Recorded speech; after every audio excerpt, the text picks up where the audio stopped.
ചിത്രങ്ങൾ നേപ്പാളിൽ നിന്ന് പത്രത്തിലൂടെ നമ്മുടെ മുമ്പിലേക്ക് വരുമ്പോൾ, വിഷ്വൽ മീഡിയകളിൽ നമ്മൾ കാണുമ്പോൾ, അത് കണ്ടെഴുന്നേറ്റാൽ പോരാ.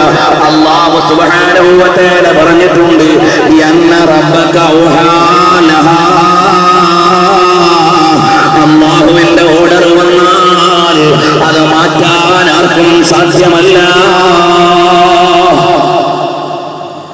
ഈ ഒരവസരത്തിൽ എനിക്ക് വിനീതമായി എന്റെ സദസ്സിനോട് പറയാനുള്ളത്, നമ്മളിപ്പോൾ തൗബ ചെയ്യാനുള്ള മനസ്സിലേക്ക് വരേണ്ടവരാണ്. അല്ലാഹ് എന്ന ചിന്തയിലേക്ക് കൂടുതൽ വരേണ്ടവരാണ്. കാരണം പടച്ചവനെ കൂടുതൽ ഭയക്കാനാണ് ഇത്തരം സംഭവങ്ങൾ നമ്മളോട് പറയുന്നത്. ഹബീബായ മുഹമ്മദുർ റസൂലുള്ളാഹ് സ്വല്ലല്ലാഹു അലൈഹി വസല്ലം തങ്ങളുടെ ഗ്രഹണ നിസ്കാരം വെച്ചില്ലേ? അതെന്തിനാണ് ഗ്രഹണ നിസ്കാരം വെച്ചത്?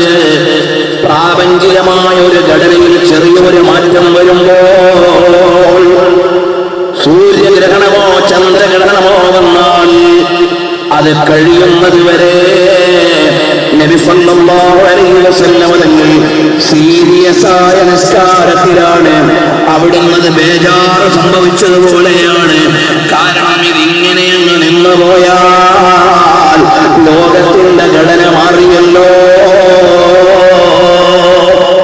ഇതിങ്ങനെ അങ്ങ് നിന്നു പോയാൽ ഇവിടെ ലോകത്തിന്റെ ഘടന മാറിയല്ലോ.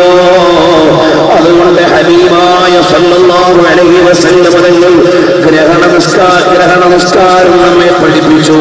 സൂര്യഗ്രഹണമോ ചന്ദ്രഗ്രഹണമോ ഉണ്ടായാൽ ആ ഗ്രഹണ സമയത്ത് വിശ്വാസികൾ ദിക്റിലാണ്, അവര് സുജൂദിലാണ്, അവര് തസ്ബീഹിലാണ്, അവർ അല്ലാഹുവിന്റെ ചിന്ത